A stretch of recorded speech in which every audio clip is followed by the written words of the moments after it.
আর ঘটনাটি আমি সংগ্রহ করেছিলাম আমার আফ্রিকান বন্ধু চুকসের কাছ থেকে। আজকের এই ঘটনাটিও আমি সংগ্রহ করেছি আমার বন্ধু চুকসের কাছ থেকে। এই ঘটনাটি পশ্চিম আফ্রিকার দেশ গাম্বিয়ার, যেখানে চুকসের বাড়ি। ঘটনা শুরু করার আগে আমি কিছু কথা বলে নিতে চাই। ভাইয়া, আপনি জানেন যে বাগলার দাদু অর্থাৎ চুকসের দাদু অনেক বড় একজন কবিরাজ। বাগলার দাদু ওনার মালিক তান্ত্রিক গুরুর সান্নিধ্য থেকে অনেক ভালো মানের একজন কবিরাজ হয়ে ওঠেন। কবিরাজি বিদ্যা থেকে শুরু করে অসংখ্য ঘটনার সাক্ষী হয়েছেন বাগলার দাদু। তাছাড়া অনেক ভয়ঙ্কর ভয়ঙ্কর সাধনা করেছেন দাদু তার এই কবিরাজি জীবনে এসে। এই বাগলার দাদুর কবিরাজি জীবনে সবচেয়ে কাছে যাকে পেয়েছেন সেই ব্যক্তি হচ্ছেন লালা দাদু। লালা দাদু হচ্ছে বাগলার দাদুর বাল্যবন্ধু। তিনিও দাদুর মতো একজন অভিজ্ঞ বড় কবিরাজ। তাছাড়া লালা দাদুর পরে যে ব্যক্তিটি বাগলার দাদুর সবচেয়ে কাছের কবিরাজ তিনি হচ্ছেন ইব্রাহিম দাদু। একটা কথা, আফ্রিকাতে যে জিনিস লক্ষ্য করা যায় সেটা হচ্ছে ওখানকার অনেক কবিরাজরা অনেক সময় একত্র হয়ে বিভিন্ন জাদু টোনা ও সমস্যার সমাধান করে থাকেন। গাম্বিয়া দেশের ভেতরে এই জিনিসগুলো আরো বেশি লক্ষ্য করা যায়। তো ওখানকার কবিরাজরা সমষ্টিগতভাবে যে কালো জাদু বা জাদুগুলো করে থাকেন তার ভেতরে সবচেয়ে ভয়ঙ্কর জাদু হচ্ছে সর্পবান, সর্পচালান এবং 15 কবিরাজের বান ইত্যাদি। আমি এখন আপনাদের সাথে বাগলা দাদুর ভয়ঙ্কর একটা অভিজ্ঞতার কথা বর্ণনা করব। ঘটনাটি বেশ বড় হয়ে যাচ্ছে। এই ঘটনার সাথে বাগলা দাদুর জানা গাম্বিয়ার কিছু প্রচলিত কিছু ভয়ঙ্কর ব্ল্যাক ম্যাজিক সম্পর্কিত তথ্য দেব এবং এই জাদু করার প্রক্রিয়া সম্পর্কে বর্ণনা করব ইনশাল্লাহ। ঘটনাটা শুরু করার আগে সবার কাছে একটা অনুরোধ, ঘটনা আমরা যেন বিনোদন হিসেবেই নেই। এটা চর্চা করা বা কালো জাদুর আশ্রয় নেয়া বা কাউকে এই ব্যাপারে উৎসাহ দেয়া থেকে বিরত থাকি, কেননা ব্ল্যাক ম্যাজিক মোটামুটি সব ধর্মে নিষিদ্ধ। তাছাড়া এটি শিরকের অন্তর্ভুক্ত। মূল ঘটনাটা শুরু করার আগে আমি বাগলার দাদুর ছোট একটা ঘটনা দিয়ে শুরু করতে চাই। এই ঘটনাটা অনেক ছোট, কিন্তু এই ঘটনাটা শুনলে আপনারা বুঝতে পারবেন বাগলার দাদুর বিদ্যা সম্পর্কে, যে তিনি জাদুবিদ্যায় কতটা শক্তিশালী। একবার বাগলার দাদু তার ক্ষেতে অন্যান্য শাকসবজির পাশাপাশি কিছু তরমুজ চাষ করেছেন। তরমুজ বড় হবার পরে উনি একসময় লক্ষ্য করেন ওনার ক্ষেতের সব তরমুজগুলো চুরি হয়ে যাচ্ছে। প্রথম উনি বিষয়টাকে পাত্তা দেননি, কেননা এলাকার ভেতর অনেক দুষ্টু ছেলে মেয়ে আছে এবং তারা একটু একটু করে এগুলো করে এবং সিরিয়াসলি ভাবার কোনো কারণ নেই এটা নিয়ে। বাগলা দাদু মানুষ হিসেবে অনেক উদার স্বভাবের মানুষ ছিলেন। প্রথম বিষয়টি পাত্তা না দিলেও একসময় বাগলার দাদু খেয়াল করেন ক্ষেত থেকে অনেক বেশি তরমুজ চুরি হচ্ছে, যা ওনাকে আর্থিকভাবে ক্ষতির সম্মুখীন করছে। দাদু এবার বিরক্ত হয়ে সিদ্ধান্ত নিলেন উনি এই তরমুজ চোর ধরবেন। কিন্তু চোর ধরতে গেলে পাহারা বসাতে হবে।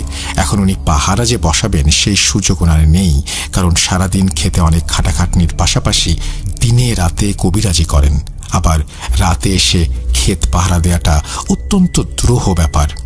তো উনি চোর ধরার জন্য একটা ভিন্ন কৌশল অবলম্বন করেন। সেটা হচ্ছে বাগলার দাদু একদিন সন্ধ্যায় একটা জাল নিয়ে ওনার খেতে যান। তারপর মন্ত্র পড়ে জাল খেতে বিছিয়ে দিয়ে আসেন। পরদিন সকালে খেতে যেয়ে বাগলার দাদু দেখেন ওই গ্রামের কিছু দুষ্টু ছেলে সেই জালের ভেতরে আটকা পড়ে আছে। জালটা এমনভাবে তাদেরকে পেঁচিয়ে ধরে রেখেছে তারা নড়াচড়া করতে পারছে না। তখন বাগলার দাদু গ্রামের লোকদের ডেকে দেখান, দেখো এই দুষ্টু ছেলের দল রোজ রাতে আমার ক্ষেতের তরমুজ চুরি করে নিয়ে যায়। গ্রামের লোকজন সবাই তো ভীষণ অবাক দাদুর এমন জাদুর কেরামতি দেখে। যাই হোক, তারপর ওই ছেলেদের ভয় ভীতি দেখিয়ে ছেড়ে দেওয়া হয়। তাছাড়া তারা এমনিতেই অনেক ভয় পেয়েছিল, কেননা তাদের বর্ণনা অনুযায়ী তারা যখন তরমুজ চুরি করার জন্য খেতে আসে হঠাৎ করে তাদের কাছে মনে হলো কেউ তাদেরকে জাপটে ধরে ফেলেছে। ওরা প্রথম এটা ভেবেছিল যে বাগলার দাদু তার পরিবারের কেউ হবে, কিন্তু না, ওরা খেয়াল করে এটা একটা জাল। জালটা এমনভাবে ওদের পেঁচিয়ে ধরে ওরা ওখানে মাটিতে পড়ে যায় আর সবাইকে এই একটি জাল পেঁচিয়ে ধরে রাখতে পারে। আর এভাবেই বাগলার দাদু জালের ওপর জাদু বিস্তার করে চোর ধরতে সক্ষম হন। এবার মূল ঘটনায় আসি। এই ঘটনাটি বেশি দিন আগের না, এটা 2022 সালের একদম প্রথম দিকে। তখন চুকস দুবাই থেকে ছুটি নিয়ে তার গ্রামের বাড়িতে গেছে ছোট চাচার বিয়ে উপলক্ষে। বাগলার দাদুর ছোট ছেলের বিয়ের বেশ আয়োজন করা হলো। ছোট ছেলের বিয়েতে কোনো ধরনের কৃপণতা করেননি বাগলার দাদু। বাড়িটা বেশ সাজিয়ে গুছিয়ে ঢাক ঢোল পিটিয়ে বিয়ে দিলেন ছেলেকে। বিয়ের সময় বেশ ঘটা করে অনুষ্ঠান করা হলো এবং সেই অনুষ্ঠানে যোগ দিতে বাগলার দাদুর আত্মীয়, পাড়া প্রতিবেশী ও তার সব কবিরাজ বন্ধুরা একত্রিত হয়েছিলেন। সেখানে মধ্যভোজনের আয়োজন করা হয়েছিল। ভোজন শেষে বাগলার দাদু ও তার 11 জন কবিরাজ বন্ধুরা একসাথে বসে গল্প করছিলেন। সেখানে লালা দাদু ও ইব্রাহিম দাদু উপস্থিত ছিলেন। গল্প করার এক পর্যায়ে বাগলার দাদু লক্ষ্য করেন যে তার অন্যান্য বন্ধুরা বিভিন্ন বিষয়ে কথা বলছে, হাসি ঠাট্টা করছে, কিন্তু এদের সবার ভেতরে ইব্রাহিম দাদু একদম চুপচাপ বসে রয়েছেন। তাছাড়া তার মুখে একটা চিন্তার ছাপ। বিষয়টা লক্ষ্য করে বাগলার দাদু ইব্রাহিম দাদুর উদ্দেশ্যে বলেন, ইব্রাহিম, কি হয়েছে তোর? বাগলা দাদুর কথা শুনে বাকি সবাই একদম নীরব হয়ে যায়, আর সবার দৃষ্টি তখন ইব্রাহিম দাদুর ওপর। ইব্রাহিম দাদু একদম চুপ। তখন বাগলার দাদু আবারও ইব্রাহিম দাদুকে জিজ্ঞাসা করেন, কিরে, কথা বলছিস না কেন? কি হয়েছে তোর, বলবি? অবশেষে নীরবতা ভেঙে ইব্রাহিম দাদু বলেন, বাগলার রে, এবার মনে হয় আমার মেয়ে ও তার পরিবারকে আর বাঁচাতে পারবো না। এমন সময় লালা দাদু বলে ওঠে, কেন, তোর মেয়ের আবার কি হলো? তখন ইব্রাহিম দাদু বলেন, আমার মেয়ে, নাতনি, জামাই সহ তার পরিবারের সবার উপরে কালো জাদু করেছে আমার জামাইয়ের গ্রামের একজন শয়তান কবিরাজ। এমন জাদু করেছে যেটা কাটানো আমাদের পক্ষে সম্ভব না। বলে রাখা ভালো, ওখানে যারা উপস্থিত ছিল তারা সবাই বাগলার দাদুর মতো কবিরাজ, যার ভেতরে বাগলার দাদু, লালা দাদু, ইব্রাহিম দাদু এই 3 জন অনেক অভিজ্ঞ কবিরাজ। যাই হোক, ইব্রাহিম দাদু বলছেন, আমার এই কবিরাজি জীবনে কত মানুষের উপকার করলাম, কিন্তু নিজের একমাত্র মেয়েকে বাঁচানোর কোনো উপায় দেখছি না। এই কথা শোনার পরে বাগলার দাদুর মুখটা একদম মলিন হয়ে গেল। ছেলের বিয়ের আনন্দ ভুলে নিমেষেই বুকের ভেতরে বিষাদের কালো মেঘ জমল। কয়েক বছরের চাপা কষ্টটা আবার যেন মাথা চাড়া দিয়ে উঠল। বাগলার দাদু আর নিজেকে সামলাতে পারলেন না, কেঁদে ফেললেন তিনি।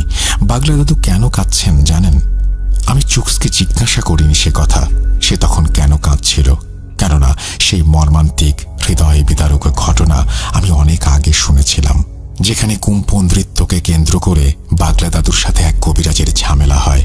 তারপর থেকে শত্রুতা, সেই শত্রুতার বলি হতে হয়েছিল চুকসের একমাত্র ফুপুকে। যাই হোক, অশ্রু ভেজা নয়নে বাগলার দাদু ইব্রাহিম দাদুর উদ্দেশ্যে বলেন, ইব্রাহিম, কন্যা হারানোর বেদনা আমি জানি। আমি বাগলার বেঁচে থাকতে তোর মেয়ের কিছু হতে দেব না। তুই খুলে বল আসল ঘটনা কি। তখন লাল দাদু সহ বাকি সব দাদুরা ইব্রাহিম দাদুকে বলে, হ্যাঁ ইব্রাহিম, তুই আমাদের বল কি হয়েছে। আমরাও তোর সাথে আছি। আমরা সবাই মিলে তোর মেয়ের জন্য লড়ব।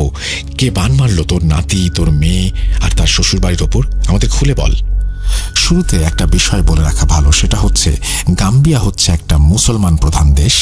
আমাদের পরিবারের কেউ মারা গেলে আমরা যখন তাকে কবরে রেখে আসি, আমাদের অনেক চিন্তা থাকে, যেমন লাশ শিয়াল বা অন্যান্য জন্তু জানোয়ার খেয়ে ফেলবে কিনা, ইত্যাদি ইত্যাদি। তেমনি গাম্বিয়াতে এই লাশ দাফন করার পরেও ওই ব্যক্তির পরিবারের সদস্যদের চিন্তা থাকে। সবচেয়ে ভয়ঙ্কর বিষয় হচ্ছে গাম্বিয়াতে প্রচুর লাশ চুরি হয়। মূলত এই লাশ চুরি করে তারা যারা লাশের ওপর বিভিন্ন সাধনা করে থাকে। তাই গাম্বিয়ার প্রত্যেকটা কবরস্থান সেখানকার স্থানীয় কমিটির মাধ্যমে পাহারা দেওয়ার জন্য ব্যবস্থা করা হয়।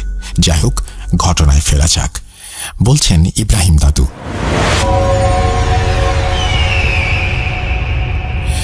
আমার মেয়ের জামাই কাশেম, তার কাজ হচ্ছে তাদের এলাকার একটা কবরস্থান পাহারা দেয়া।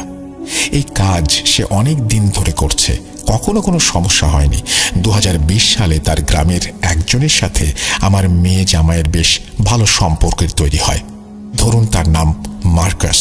এই মার্কাস ছিল একজন তান্ত্রিক গোছের মানুষ, যেটা একসময় কাশেম জানত। একদিন মার্কাস কাশেমকে বলে, কাশেম, তুমি চাইলে তোমাকে অনেক টাকা পয়সা দিতে পারি, যে টাকা দিয়ে তুমি তোমার পরিবারকে নিয়ে অনেক ভালো থাকবে, তবে এর বিনিময়ে তোমাকে একটা কাজ করে দিতে হবে। তখন কাশেম বলে, কি কাজ করে দিতে হবে? মার্কাস বলে, তুমি যে কবরস্থান পাহারা দাও, ওখানে এমন কিছু লাশ দাফন করা হবে যা আমাদের কাজে লাগবে।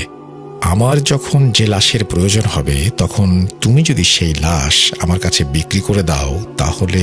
না না, এই কাজ আমি করতে পারবো না। কবর খুঁড়ে লাশ বিক্রি, এই জঘন্য কাজ, আমাকে দিয়ে হবে না। তখন মার্কাস বলে, আরে কাশেম, তোমাকে কবর খুঁড়ে দিতে হবে না, তুমি শুধু আমার কথায় রাজি হয়ে যাও। আমার যখন লাশের প্রয়োজন হবে আমি নিজে সেটা কবর থেকে খুঁড়ে নিয়ে যাব। ওই কবর পুনরায় মাটি দিয়ে ভরাট করে দেব, কেউ বুঝতে পারবে না। তুমি শুধু টাকা নেবে আর মুখ খুলবে না। মার্কাসের কথা শুনে কাশেম একটু দ্বিধার ভেতরে পড়ে যায়, কেননা তার সংসারে ছিল অনেক অভাব, ওইদিকে তার কাজটা মোটেও ভালো কাজ না। মার্কাস বিষয়টা বুঝতে পারে, তখন সে কাশেমকে আরো ভালো করে বোঝায়। এই যেমন, এত ভাবছো কেন? সুযোগ বারবার আসে না, কিছু পেতে হলে কিছু দিতে হয়, ইত্যাদি ইত্যাদি। একটা সময় কাশেমও লোভে পড়ে রাজি হয়ে যায়।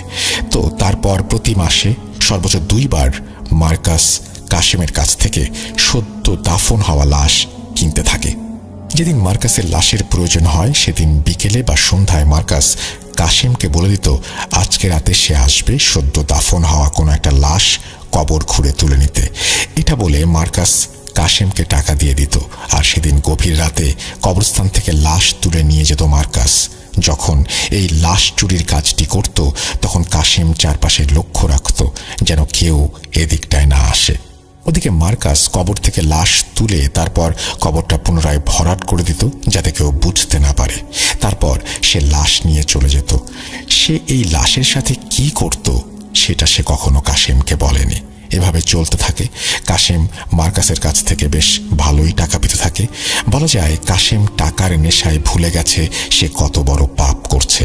এভাবে কেটে যায় বেশ কিছুদিন। এর ভেতরে কাশেম একটা জিনিস খেয়াল করে, সেটা হচ্ছে মার্কাস এই পর্যন্ত যতগুলো লাশ নিয়েছে সবগুলো লাশ কোনো যুবক অথবা যুবতীর। এতদিন হয়ে গেল কিন্তু আজ পর্যন্ত সে কোনো বৃদ্ধ মানুষের লাশ নেয়নি। যাই হোক, একটা সময় কাশেমের ভেতরে অনুশোচনা ও অপরাধ বোধ কাজ করতে শুরু করে এবং এই ঘৃণিত কাজের জন্য সে নিজে নিজে কষ্ট পায়। সে একটা সময় সিদ্ধান্ত নেয় যে আর একটা লাশও সে মার্কাসকে দেবে না। তো একদিন মার্কাস যখন কাশেমের কাছে এসে লাশ চায় তখন কাশেম মার্কাসকে বলে, দেখো মার্কাস, এই পাপ কাজ অনেক করেছি, যথেষ্ট হয়েছে, আর না, দরকার নেই আমার এত টাকা পয়সার। তুমি ভাই সব বাদ দাও, আর না হলে তুমি অন্য জায়গায় দেখো। তখন মার্কাস বলে, এসব কি বলছো কাশেম? লাশ না দিলে কিভাবে হবে? তুমি জানো তুমি আমাকে কি বলছো? আমার এখন অনেকগুলো লাশের প্রয়োজন। এখন তুমি যদি আমাকে লাশ দেয়া বন্ধ করে দাও তাহলে আমি আবার লাশের সন্ধানে কোথায় যাবো বলো? কিন্তু কাশেম মার্কাসের কথা শুনতে নারাজ। তার এক কথা, সে মার্কাসকে কোনো লাশ দিতে পারবে না, সে আর এই পাপ কাজ করবে না। ওদিকে মার্কাস বারবার কাশেমকে অনুরোধ করে। এক পর্যায়ে মার্কাস দেখল কাশেমকে অনুরোধ করে কোনো কাজ হচ্ছে না। তখন মার্কাস বলে, ঠিক আছে, তোমাকে আর কোনো লাশ দিতে হবে না, তবে শেষবারের মতো একটা লাশ দাও। হঠাৎ করে বন্ধ করে দিলে তো হবে না, এটা আমার প্রয়োজন। অন্তত একবার ব্যবস্থা করে দাও, আজকের মতো লাশটা দাও। আর একটা লাশ তো? হ্যাঁ, আর একটা। ঠিক আছে, আর একটা লাশ তোমাকে দেব, তবে মনে রেখো এটাই শেষ। এরপর তুমি আমার কাছে এই লাশ কিনতে আসলেও কোনো লাভ হবে না। ঠিক আছে, তাই হবে। এরপর সেদিন রাতে কাশেম মার্কাসকে আরও একটি লাশ পেতে সাহায্য করে। মার্কাস লাশ নিয়ে চলে যাওয়ার পরে কাশেম একটা দীর্ঘশ্বাস ফেলে আর মনে মনে ভাবে, এইবার মনে হয় এই জঘন্য পাপ কাজ থেকে তার মুক্তি মিলবে। কিন্তু কে জানতো তার ভাগ্যে আসলে কি লেখা আছে। এই ঘটনা 10-12 দিন পরে এক সন্ধ্যায় মার্কাস আবার আসে কাশেমের কাছে এবং তাকে বলে আজকে বিকেলে যে লাশটা দাফন হয়েছে ওইটা তাকে দিতে। তখন কাশেম রেগে যায় মার্কাসের ওপর। তখন মার্কাস কাশেমকে বলে, আরে ভাই, রাগ করছো কেন? আগে আমার কথা শোনো। আগে তোমাকে লাশের বিনিময়ে যে টাকা দিতাম এখন তার দ্বিগুণ দেব, তবু আমার লাশ চাই। দ্বিগুণ টাকা দেবে এই কথা শোনার পরে কাশেমের চোখ লোভে জল করে ওঠে। সে তখন পাপের কথা ভুলে যায়, আবারও মার্কাসের কথায় রাজি হয়ে যায়। তো এভাবে আরো কিছুদিন চলার পরে একদিন আমার মেয়ের শ্বশুর অর্থাৎ কাশেমের বাবা আমার মেয়েকে জিজ্ঞাসা করে, বৌমা, বেশ কিছুদিন ধরে কাশেমের চলাফেরা আমার কাছে কেমন সন্দেহজনক লাগছে। তাছাড়া আজকাল তুলনামূলকভাবে সে বেশি বেশি বাজার করছে, বেশি বেশি টাকা খরচ করছে। তার এই টাকার উৎস কি, পাচ্ছে কোথায়? কেননা কবরস্থান পাহারা দেওয়ার কাজে যে সে সামান্য অর্থ পায়, তা দিয়ে সংসার চালাতে অসুবিধা হওয়ার কথা। আমি ভালো করে জানি মাস শেষে কিরকম টাকা হাতে থাকে। কাশেমের বাবা, উনিও এই কবরস্থানে পাহারা দেবার কাজই করতেন। পরবর্তীতে তার উত্তরসূরি হিসেবে কাশেম এই কাজের দায়িত্ব পায়। এই সব কাজের সাথে নিয়োজিত যারা থাকে তারা মাসে একটা নির্দিষ্ট দিনে বাড়িতে যেয়ে টাকা পয়সা, চাল ডাল ইত্যাদি তুলে নিয়ে আসেন।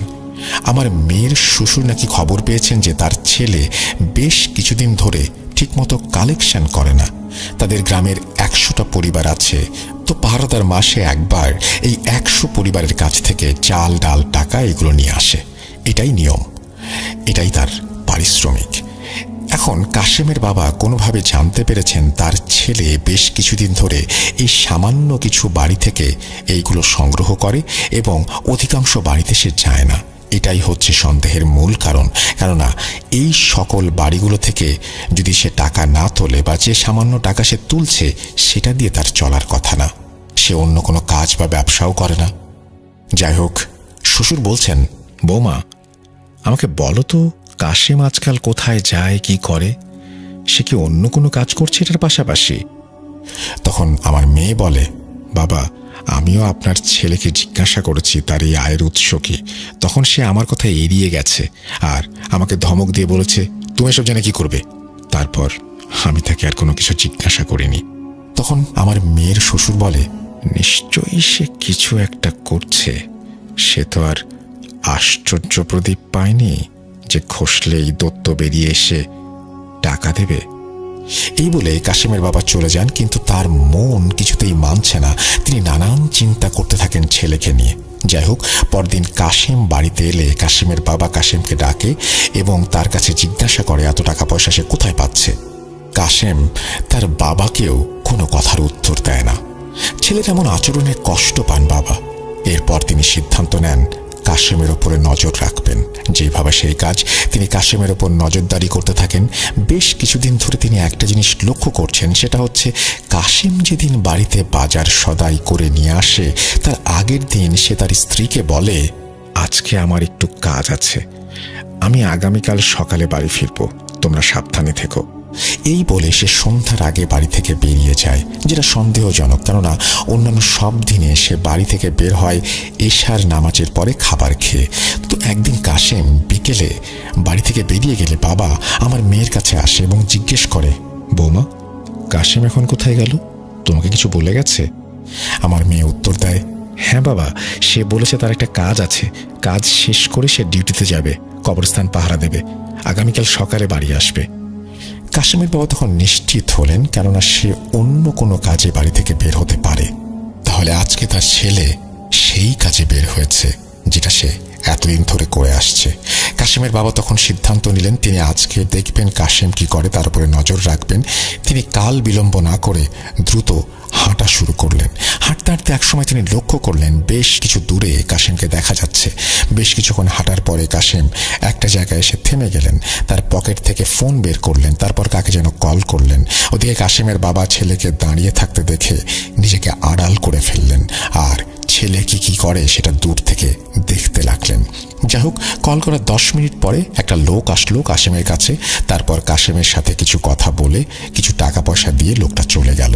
কাশেমের বাবা তখন আড়াল থেকে লোকটাকে দেখার পরে তার শরীরে যেন বিদ্যুতের শক খেলেন। তিনি লোকটাকে চিনে ফেললেন। আরে, এ তো শয়তানতান্ত্রিক মার্কাস। কাল জাদুর এমন কোনো অপকর্ম নেই যে মার্কাস করে না। তার ছেলে কেন এরকম একটা জঘন্য লোকের কাছ থেকে টাকা নিল? বিষয়টা তখন তার মনে বেশ নাড়া দিল। তিনি ভাবলেন, তাহলে কি তার সন্তান কাশেম এই তান্ত্রিকের সাথে লাশ কেনাবেচা করছে? না না, এ হতে পারে না। তার ছেলে এমন কাজ করতে পারে না। এর পেছনে অন্য কোনো কারণ আছে। তাকে দেখতেই হবে আসল ঘটনা কি ঘটছে। যাই হোক, ওদিকে টাকা পাওয়ার পরে কাশেম ভালো করে এদিক ওদিক দেখে নিল এবং সে টাকাটার বিষয়টা যেন কেউ বুঝতে না পারে এভাবেই বাজারের দিকে হাঁটা শুরু করলো। ওদিকে বাবা দূর থেকে তাকে অনুসরণ করতে থাকলো। ছেলের এমন কার্যকলাপ নিজ চোখে দেখে কাশেমের বাবা বুঝতে পারেন তার ছেলের অধপতন হয়েছে। ঈশার নামাজের পরে কাশেম বাজার থেকে ফিরে কবরস্থানের দিকে রওনা হলে তার বাবাও দূরত্ব বজায় রেখে পেছন পেছন আসতে থাকেন। বলে রাখা ভালো, সেদিন চাঁদের আলো ছিল। চুকস বলেছে আমাদের ওখানে পূর্ণিমার রাতে বেশ ভালো পরিষ্কার দেখা যায়। তারপর কাশেম কবরস্থানে পৌঁছে যায়। ওদিকে কাশেমের বাবা কবরস্থানের ওখানে একটা মোটা গাছের আড়ালে লুকিয়ে পড়লেন, আর তার ছেলে কি করে সেটা লক্ষ্য করতে থাকলেন। ওখানে একটা ছোট ঘরের মতো করে বানানো ছিল, যার ভেতরে একটা খাটিয়া, কোদাল এবং বিভিন্ন জিনিস রাখা হয়। কাশেম সেই ঘরের তালা খুলে সেখান থেকে তার বসার চেয়ার ও একটা লাঠি নিয়ে বাইরে চলে এলো আর গেটের সামনে বসে পড়ল। তারপর সে ওখানে বসে বসে কবরস্থান পাহারা দেওয়ার কাজ করতে লাগলো। আর ওদিকে তার বাবা ছেলের ওপর নজর রাখছেন দূর থেকে। এভাবে কেটে যায় অনেক সময়। কাশেমের বাবার যেন অপেক্ষার প্রহর শেষ হয় না। তিনি মনে মনে প্রতিজ্ঞা করেছেন আজকের শেষ দেখেই তিনি ঘরে ফিরবেন। প্রয়োজনে সারা রাত ছেলের ওপর নজর রাখবেন। হঠাৎ মধ্যরাতে কাশেমের মোবাইলে একটা কল আসে।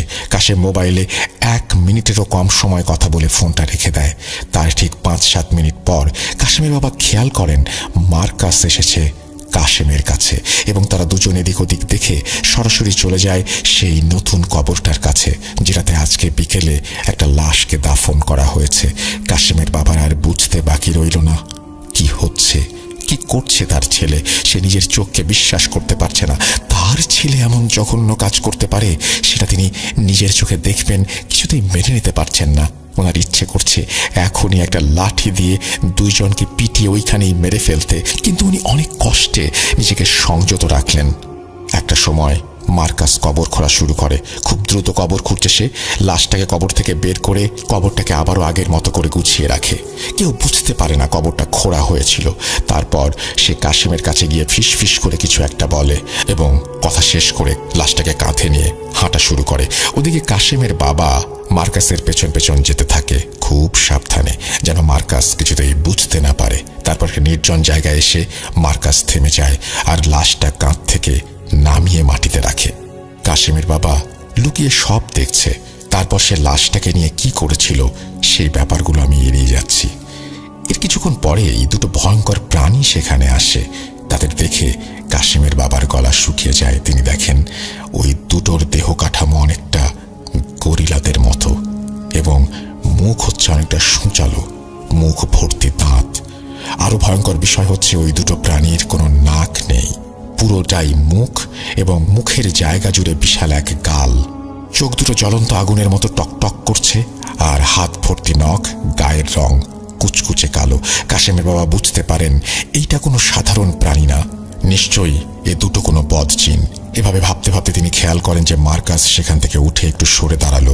সে সরে দাঁড়ানোর সাথে সাথে ওই জানোয়ার রূপী দুটি জিন লাশের উপরে ঝাঁপিয়ে পড়ল আর লাশটাকে খেতে শুরু করলো। এমন ভয়ঙ্কর দৃশ্য দেখে কাশেমের বাবার প্রাণ যায় যায় অবস্থা।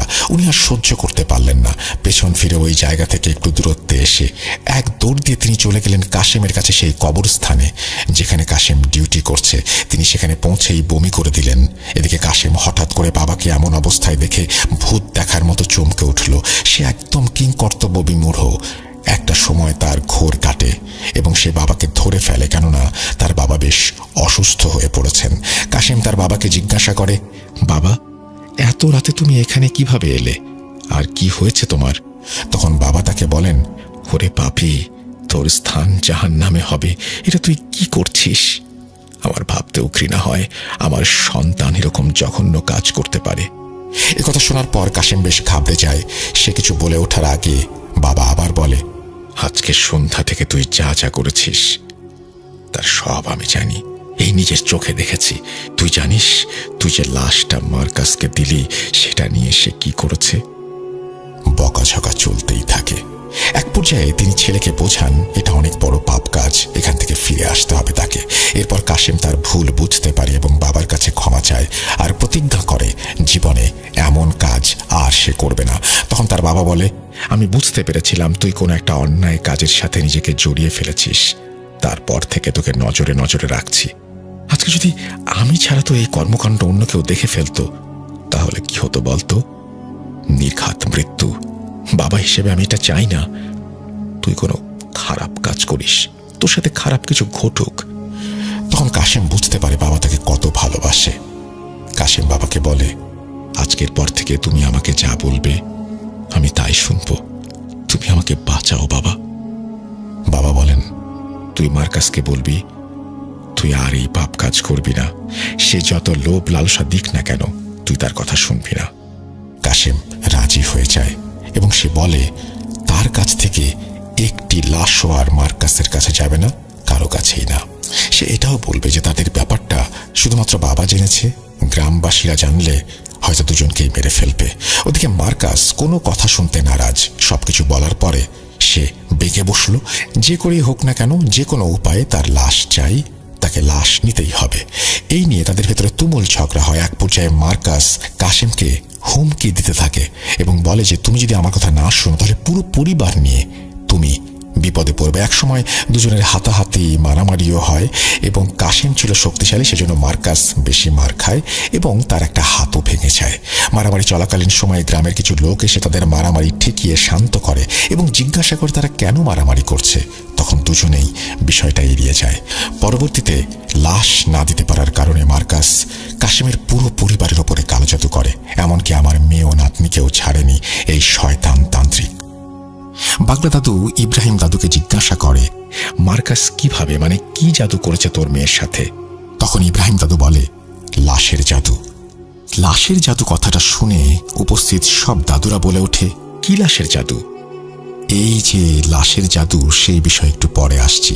ইব্রাহিম দাদু বলছেন, আমার মেয়ে জামাই ও তার পরিবারের সবাই এখন অসুস্থ। খবর পেয়ে আমি ছুটে যাই। আমার মেয়েকে দেখতে গিয়ে দেখি আমার মেয়ে কিছু খেতে পারে না, ঘুমোতে পারে না, কোনো কাজ করতে পারে না, ঠিকমতো হাঁটাচলা করতে পারে না। সারাদিন নাকি তার পেটে শুধু ব্যথা করে। বাড়ির প্রত্যেকটা সদস্যের এক অবস্থা।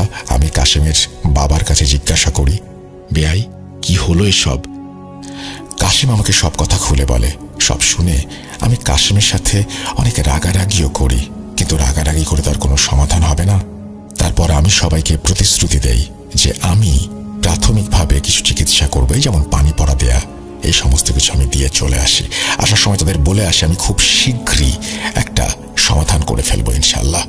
এই বলে আমি তার বাড়ি থেকে চলে আসি এবং এক সংবাদ সংগ্রহকারী মুকবির জিনকে পাঠাই ওখানে তথ্য সংগ্রহের জন্য। তার কিছুক্ষণ পরে আমার জিন আমাকে একটা তথ্য দেয়, যেটা শোনার পরে আমি অনেক বেশি আতঙ্কিত এবং এই সমস্যার সমাধান আমার একার পক্ষে অসম্ভব। এই জন্য শত মন খারাপের পরেও আমি তোমাদের সাথে দেখা করার উদ্দেশ্যে বাগলারের ছেলের বিয়েতে উপস্থিত হয়েছি। আমি জানি তোমরা পারবে মেয়েটিকে বাঁচাতে। তখন লালা দাদু, বাগলার দাদু এবং উপস্থিত সব দাদুরা ইব্রাহিম দাদুকে বলেন, আমরা বহু আগে থেকে বিপদে আপদে একে অপরের সাথে ছিলাম। আমরা দলবদ্ধভাবে প্রত্যেকটা সমস্যার সমাধান যেভাবে করেছি আগামীতেও করব। আমরা এখন বৃদ্ধ হয়ে গেছি, আর কয়দিন বাঁচব। তবে জীবিত থাকতে আমাদের কোনো বন্ধুকে এভাবে বিপদে রাখবো না। তোর জন্য আমাদের জান হাজির। তুই শুধু বল তোর মুকবির জিন তোকে কি তথ্য দিল। তখন ইব্রাহিম দাদু আবার বলতে শুরু করলেন, সেদিন রাতে আমার মুকবির জিন আমাকে জানায় যে মার্কাস কাশেমের পরিবারের ওপরে জাদুটি করেছে। তবে তার আগে ওই জিন দুটো সম্পর্কে একটু বলে রাখতে চাই, যারা লাশ খাচ্ছিল, যেটা কাশেমের বাবা দেখেছিল। তান্ত্রিক মার্কাস মূলত ওই জিনের মাধ্যমে অনেক শয়তানি কর্মকাণ্ড করে থাকে। ওই জিন দুটো হচ্ছে খবিশ জিন বা মুর্দাখোর জিন। ওরা অনেক শক্তিশালী। ওরা মার্কাসের হয়ে যে কোনো কাজ করে ফেলতে পারে। আর এই কাজের বিনিময়ে মার্কাস তাদেরকে মাসে 2 বার বা তার অধিক সময় মৃত ব্যক্তিদের খাদ্য হিসেবে উপহার দেয়। এখানে সবার একটা প্রশ্ন আসতে পারে, এই খবিশ জিন যদি অনেক শক্তিশালী হয়ে থাকে তবে তারা কেন নিজেরা কবর থেকে লাশ তুলে নিয়ে খায় না? উত্তর হচ্ছে, শয়তান জিন যতই শক্তিশালী হোক না কেন তারা কখনো কবরস্থানের মতো পবিত্র জায়গায় প্রবেশ করতে পারে না। এখন আসছি এই জাদুর ব্যাপারে, যে জাদু মার্কাস করেছিল কাশেমের পুরো পরিবারের ওপর। এটি এমন একটি জাদু যে জাদু কাটানো কোনো জিনের পক্ষে সম্ভব না, তবে মানুষ চাইলে পারে। কেননা এই জাদুটি করা হয়েছে একটি লাশের সাথে, যেটাকে বলে লাশের জাদু। এই লাশের জাদু নাকি অনেক প্রকার হতে পারে। তার ভিতর যে ভয়ঙ্কর জাদু সেটি হচ্ছে ভিকটিমের কোনো অঙ্গ প্রত্যঙ্গ ব্যবহার করা অথবা চুল, নখ এ সমস্ত ব্ল্যাক ম্যাজিকের মাধ্যমে কাউকে খাওয়ানো এবং তারপর তাকে মেরে ফেলা। তো যাই হোক, ওই মৃত ব্যক্তিকে যখন দাফন করা হবে তখন থেকে এই জাদুর কাজ শুরু হবে। আর একবার যদি জাদু সম্পন্ন হয় তখন ওই জাদু কাটানো অনেক কঠিন। আর এই কঠিন জাদুটি মার্কাস করেছিল কাশেমের পরিবারের ওপর।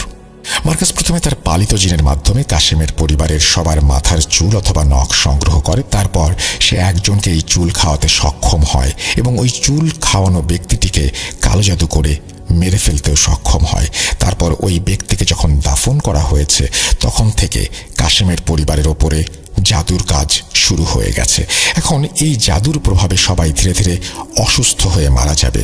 এখানে একটি প্রশ্ন থাকতে পারে, শয়তান তান্ত্রিক মার্কাস একজনকে কালো জাদু করে মেরে ফেলল, অর্থাৎ যার পেটের ভেতর বর্তমান কাশেমদের পুরো পরিবারের চুল রয়েছে, মার্কাস যদি তাকে এত সহজে মেরে ফেলতে পারে তবে কাশেমের পুরো পরিবারকে মেরে ফেলার জন্য সে কেন ভিন্ন পন্থা অবলম্বন করলো? মানে এই লাশের জাদু কেন সে নিরীহ একজনকে মারল?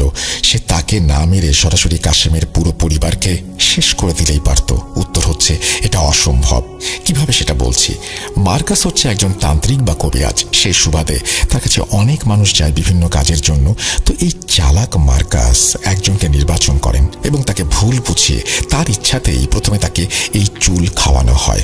তারপর তাকে মেরে ফেলার যে কালো জাদুর প্রক্রিয়া সেটা তার অজান্তে হলেও সবকিছু তার সামনে এবং সম্মতিতে করা হয় এবং সে জানতেও পারে না তাকে মেরে ফেলা হচ্ছে। আর এভাবেই তাকে খুব সহজে মেরে ফেলা হয়। তো এই হচ্ছে ব্যাপার।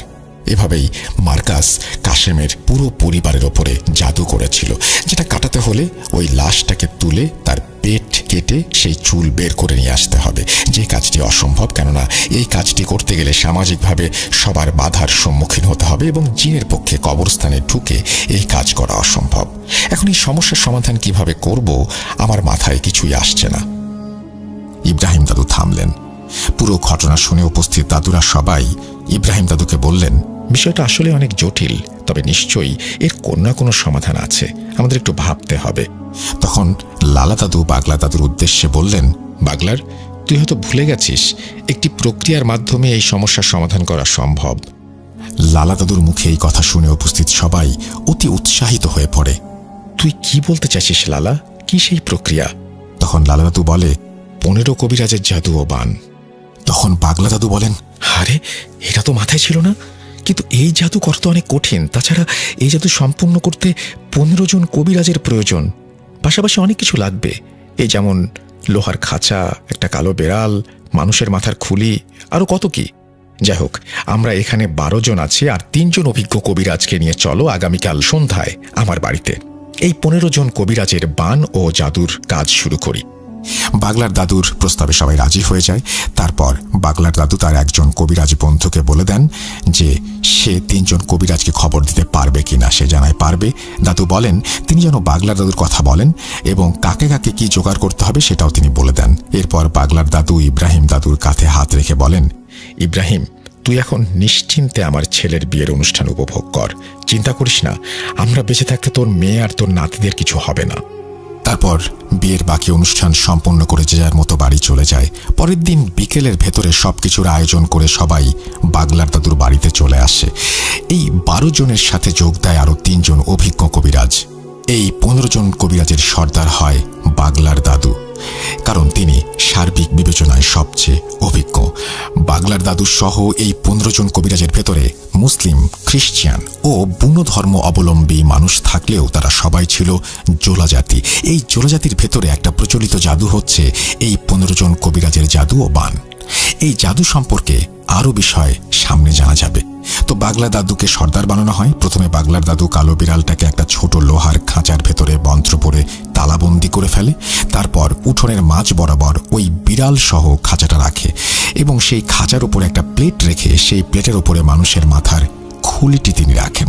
তারপর বাগলার দাদু একটা ছুরি দিয়ে তার আঙুলের কিছুটা কেটে ফেলেন এবং সেই কাটা আঙুলটি সেই মানুষের মাথার খুলির ওপর ধরেন। দাদুর আঙুল বেয়ে রক্ত সেই খুলির ওপরে গিয়ে পড়ে। খুড্ডে পরে কিছু রক্ত দিয়ে দাদু হাতে একটা কাপড় ব্যান্ডেজের মতো করে পেঁচিয়ে দেন। তারপর একে একে 14 জন কবিরাজ এভাবে আঙুল কেটে সেই খুলির ওপরে রক্ত ফেলে। এভাবে 15 জনের রক্ত দেয়া শেষ হলে দাদুরা বাদ্যযন্ত্র নিয়ে আসেন।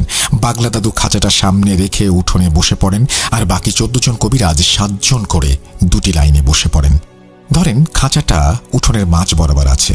পাগলা দাদু বসেছেন খাঁচার সামনে পশ্চিম দিকে মুখ করে, আর এই 7 জন সদস্য 2 দলের এক দল বসেছে উত্তর দিকে মুখ করে এবং অন্য দল বসেছে দক্ষিণ দিকে মুখ করে। তাদের উভয়ের লাইন শুরু হয়েছে খাঁচার পশ্চিম পাশ থেকে। যাই হোক, এরপর সবাই এক ধরনের বাদ্য বাজাতে থাকে, গান গাইতে থাকে। তারা গান গাইছিল, সেটা মূলত ছিল জোলা সঙ্গীত।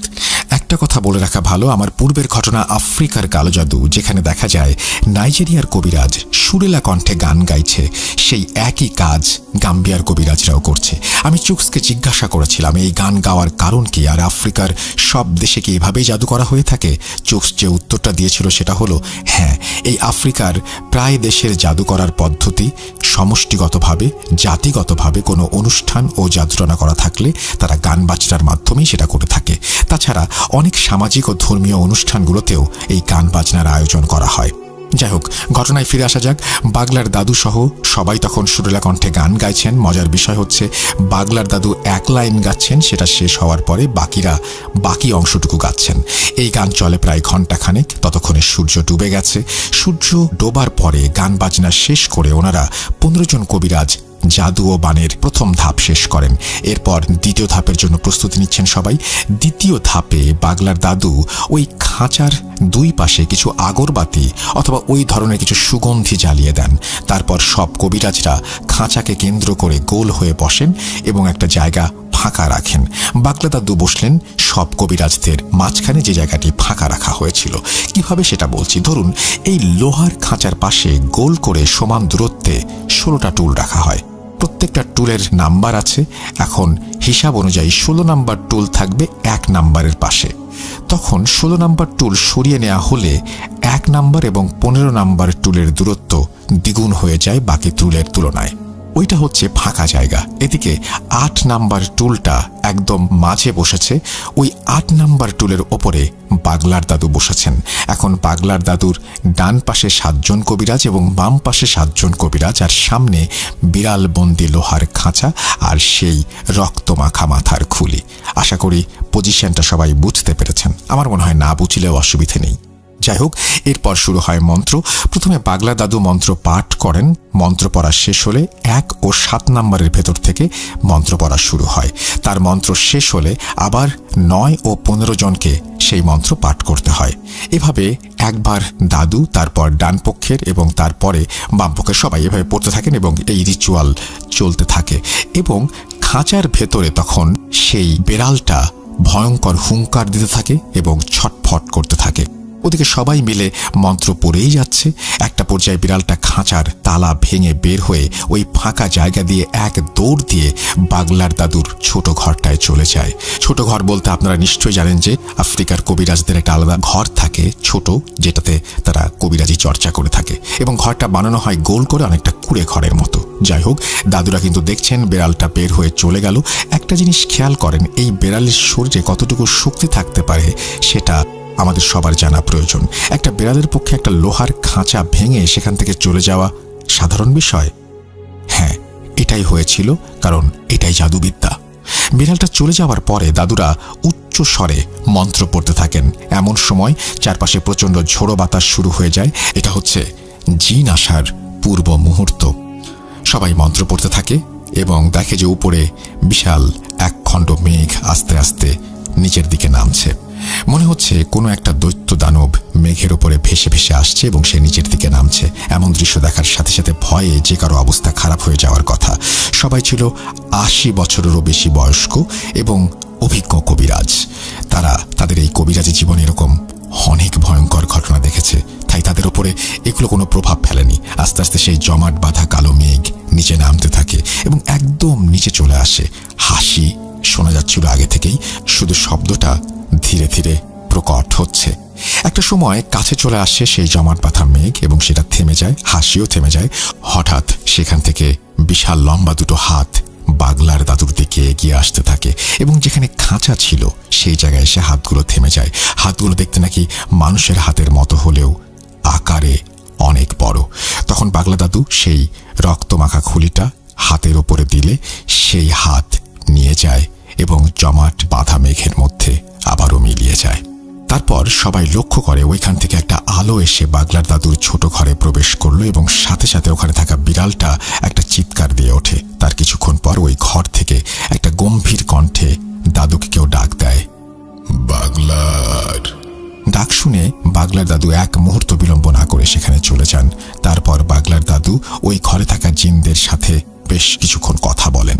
এর কিছুক্ষণ পরে বাগলার দাদু হাসি মুখে ঘর থেকে বেরিয়ে আসেন এবং তার বন্ধুদের বলেন, কাজ হয়েছে। এটা শোনার পর ইব্রাহিম দাদু বলেন, আলহামদুলিল্লাহ। ওই ঘরে কি হলো সেটা বাগলার দাদু তার কবিরাজ বন্ধুদের সাথে শেয়ার করলেও সাধারণ কোনো মানুষের পক্ষে এই বিষয়গুলো নিয়ে নাকি জানা বা চর্চা করা সম্ভব না। আমি এখানে কিছু বিষয় জানতে না পারলেও চুকস আমাকে একদম নিরাশ করেনি। সে আমাকে মূল বিষয়টা বলেছে। আমি এখন এই 15 কবিরাজের বান ও জাদু কি সেটা বর্ণনা করছি। গাম্বিয়া সহ সেনেগালের কাসামান্স ও মালির আকাসিয়া অঞ্চলে এই জোলা জাতিদের দেখা যায়।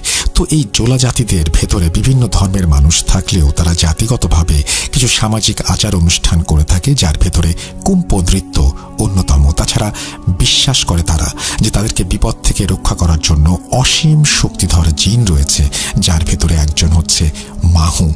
এই মাহু শব্দের অর্থ হচ্ছে গুরু বা ওই ধরনের কিছু। তো এই মাহুকে ডাকার পদ্ধতি সেটাকে বলে 15 কবিরাজের জাদু বা বান। এখানে জাদু একটা জিনিস আর বান মারা আর একটা জিনিস। তাহলে বান শব্দটা কেন ব্যবহার করা হচ্ছে? তার কারণ হচ্ছে মাথার ওপরে 15 জনের রক্ত দান করা, এটাকে বলে বান। এই বান মাহুকে উপহার স্বরূপ দেয়া হয়। মজার বিষয় হচ্ছে এটিকে তাদের ভাষায় বান বলা হয়। আর এই যে কালো বেড়াল, এই বেড়ালের উপরে মাহু ভর করেছিল।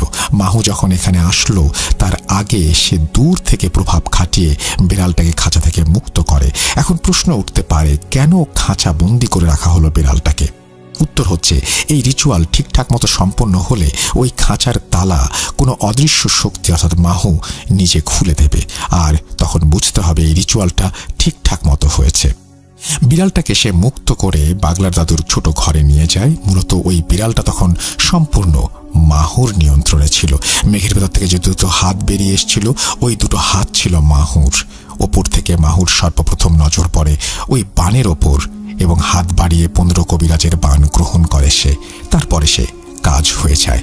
এখানে একটা কথা বলে রাখি, সেটা হচ্ছে যে মাহুকে পুরো ব্যাপারটা জানানো হয় এর পরে, এবং মাহু সন্তুষ্ট হবার পরে, এবং সে কি প্রক্রিয়ায় কাজ করেছিল সেটা বললে সেই 15 কবিরাজের ক্ষতি হয়ে যাবে। সুতরাং সেটা এখানে প্রকাশ করতে চান না এবং সেটা অপ্রাসঙ্গিক। তো যাই হোক, এইভাবেই 15 কবিরাজের বান ও জাদুর মাধ্যমে ইব্রাহিম দাদুর নাতি এবং শ্বশুরবাড়ির লোকজন রক্ষা পেল। এই জাদু কাটানোর পরে বাগলার দাদু, লালা দাদু ও ইব্রাহিম দাদু এই 3 জন মিলে মার্কাসের ওপরে ভয়ঙ্কর প্রতিশোধ নিয়েছিলেন। এখন বলবো সেই ঘটনা। 15 কবিরাজের জাদু ও বানের পরে বাগলার দাদু, লালা দাদু ও ইব্রাহিম দাদু সিদ্ধান্ত নেন মার্কাসের ওপরে ভয়ঙ্কর জাদু করবেন। এখন একজন কবিরাজকে এত সহজে মারা যায় না, কারণ তারা বিভিন্ন সুরক্ষা কবচ পরিধান করে এবং তাদেরকে জিনেরা নিরাপত্তা দেয়। সেখানে একজন কবিরাজকে বান মেরে ফেলাটা বেশ কঠিন বিষয়। তবে দাদুরা এই কাজটা করেছিলেন একটা প্রচলিত জাদুর মাধ্যমে। এই কাজটি ওনারা যে জাদুর মাধ্যমে করেছিলেন সেটা হচ্ছে সর্পচালান। এটি আফ্রিকার একটি ভয়ঙ্কর জাদু, আর এই জাদু মূলত তারাই করতে পারেন যারা এই বিষয়ে পারদর্শী, ক্ষমতাবান। এই সর্প চালানোর ভেতর আবার 3 প্রকার সর্পচালন জাদু আছে। ব্যাপারটা একটু খুলে বলি। সরাসরি বিষাক্ত সাপ চালান দিয়ে জাদু। এই জাদু একটি সাপ ধরে তন্ত্র মন্ত্র পড়ে চালান দেয়া হয়। তবে এই জাদুটা ততটা ভয়ঙ্কর না, কেননা এটাতে সাপের বিষ নামানো সম্ভব। অর্থাৎ সাপ চালান দেবার পর সেই নির্দিষ্ট ব্যক্তিটিকে দংশন করে, তবে বিষ নামানো সম্ভব এই ক্ষেত্রে। এটি আফ্রিকার ভয়ঙ্কর সর্পচালান জাদু, অর্থাৎ দ্বিতীয় যে জাদুটি। এই জাদুটি করা হয় যেই পদ্ধতিতে, সেটি হলো কবিরাজরা প্রথমে বন জঙ্গল থেকে অনেকগুলো বিষাক্ত সাপ ধরে নিয়ে আসে। একজনের উপরে সর্পচালান করতে হলে কমপক্ষে 8 থেকে 10টি বিষাক্ত সাপের প্রয়োজন। তারপর সেগুলোকে টুকরো টুকরো করে কেটে হাঁড়িতে গরম করে গরম পানির সাথে সেদ্ধ করা হয়। তারপর সেটার উপরে তন্ত্রমন্ত্র পড়ে জাদু প্রয়োগ করার ফলে সেই সাপ জ্বালানো ফুটন্ত গরম পানি থেকে আধা হাত সমান একটা সাপের জন্ম নেয়। তারপর এই সাপটি 7 দিনের জন্য আলাদা করে রাখা হয়। মূলত এই তন্ত্রমন্ত্রের ফলে সেখান থেকে এক ভয়ঙ্কর পিশাচ সাপের জন্ম হয় এবং সেই সাপটিকে চালান দেয়া হয়। এবং যে কবিরাজের ওপর চালান করা হয়েছে সে যদি কোনোভাবে জানতে পারে তার উপরে এই সর্প চালান করা হয়েছে, তাহলে শুধু এই সাপের থেকে বাঁচা সম্ভব যদি এই সাপের মোকাবেলার পদ্ধতি সে জেনে থাকে। তবে এর মোকাবেলা করার জন্য সবসময় খুব কম সময় পাওয়া যায়। এখন এই ব্যক্তি যদি এই সময়ের ভেতরে একটি জান বেটু দিয়ে গণ্ডি কেটে বসে পড়ে এবং তন্ত্রমন্ত্র পড়ে এবং একটি জিন হাজির করতে পারে যেটি একটি ঈগল পাখির রূপ নিয়ে হাজির হবে, তখন ওই ঈগল পাখিরূপী জিন ওই চালান করা সাপটির কাছাকাছি আসার পরে সেটি ধরে নিয়ে যাবে। আর ওই সাপ ধরতে সাহায্য করে কবিরাজের কাছে থাকা জামবেটুর ভেতরে থাকা জিন। তৃতীয় পদ্ধতি, এই পদ্ধতির সর্প চালান হচ্ছে আফ্রিকার ইতিহাসের সবথেকে কঠিন এবং ভয়ঙ্কর সর্প চালান। এটি হাতে গোনা কয়েকজন কবিরাজ করতে পারে, তার ভেতরে বাগলার দাদু একজন। এটি যদি কারো ওপরে একবার চালান করা হয় তাহলে দুনিয়ার কোনো শক্তি নেই যে তাকে বাঁচাবে একমাত্র সৃষ্টিকর্তা ছাড়া। তবে এই জাদুর সফলতার সংখ্যা খুব কম। তাছাড়া এই জাদু করার প্রক্রিয়াটা অনেক কঠিন বলে সেটি পারলেও সহজে কেউ এটা করতে চায় না। যাই হোক, বাগলার দাদু, ইব্রাহিম দাদু ও লালা দাদু এই 3 জন মিলে এই জাদুটি করেছিল মার্কাসের উপরে। কি ছিল সেই জাদু? ইব্রাহিম দাদুর মেয়ের শ্বশুর বাড়ির সকলের ওপরে করা কালো জাদু কাটিয়ে পরবর্তীতে বাগলার দাদু, ইব্রাহিম দাদু এবং লালা দাদু পরামর্শ করেন তারা মার্কাসের ওপরে কি জাদু করবেন। সিদ্ধান্ত হয় সর্প জাদু করবেন। অমাবস্যার রাত 3 দাদু মিলে প্রথমে একটি বিষাক্ত সাপ ধরেন, তারপর সাপটিকে পিটিয়ে মারেন। এই সাপটিকে এমনভাবে পিটিয়ে মারা হয়েছিল যাতে ওই সাপের 20 দাঁত ভেঙে না যায়, শরীরের কোনো অংশ বিচ্ছিন্ন না হয়ে যায়। তারপর সেই মৃত সাপটিকে মাটিতে রেখে সেখানে কিছু চিহ্ন আঁকেন। তারপর সেখানে আগুন জ্বালাতে শুরু করেন। শুরু হয় যজ্ঞ, যা চলে ঘন্টার পর ঘন্টা। এই যজ্ঞ করতে যে মন্ত্র পাঠ করা হয় তাতে নাকি চোয়াল লেগে যায়। তাছাড়া এত কিছু করার পরেও এই জাদু নাকি অনেক সময় কাজ করে না, এই জন্য সেখানকার কোনো কবিরাজরা এই জাদু করতে চান না। যাই হোক, ঘন্টার পর ঘন্টা ওনারা মন্ত্র পড়তে থাকেন। একটা সময় সাপটা নড়ে ওঠে এবং সেটা জীবিত হয়ে যায়। তখন ওই সাপটাকে চালান করে দেয় মার্কাসের ওপরে, আর সেই সাপটা মার্কাসকে দংশন করতে সক্ষম হয়। তারপর খোঁজ নিয়ে দেখা যায় সাপের কামড়ে মার্কাস মারা গেছে। এটাই ছিল সর্পচালান জাদু। অনেকে হয়তো ভাবছেন মৃত সাপ আবার জীবিত হলো কিভাবে। মূলত ওই সাপটা জীবিত না হলে ওই সাপের ভেতরে কোনো একটা পিশাচ বা ভয়ঙ্কর জিন ভর করে সেই সাপটিকে জীবিত করেছিল। সর্পচালান বাদেও সেখানে সাপ দিয়ে আরও অনেক ধরনের জাদু আছে যেটা সর্পবান, যেমন একটি সাপের ওপর কালো জাদু করে মানুষ মেরে ফেলা। আরও অনেক অজানা বিষয় আছে যেটা আমি জানি না। এই ছিল ঘটনা। আমি চুকসকে বলেছিলাম তোমার আত্মা ফেরানো জাদু ঘটনাটি ভূত.com-এর লিসনারদের অনেক ভালো লেগেছে, তুমি প্লিজ এইরকম কোনো ঘটনা থাকলে আমাদের জানাও। তো চুকস তারপর আমাকে এই ঘটনাটি বলে। এই ঘটনার সাথে আরও অনেক কিছু সে দেখেছে, তার দাদুর কাছ থেকে শুনেছে। প্রথমে বলতে রাজি হচ্ছিল না, পরে রাজি হয়ে যায়। কর্মব্যস্ততার কারণে বেশি একটা সময় বের করতে পারি না, জানি না কতটুকু গুছিয়ে লিখতে পারলাম। অনাকাঙ্ক্ষিত ভুল এবং ত্রুটির জন্য ক্ষমা চেয়ে নিচ্ছি। ঘটনাটি ভালো লাগলে শেয়ার করার অনুরোধ জানাচ্ছি।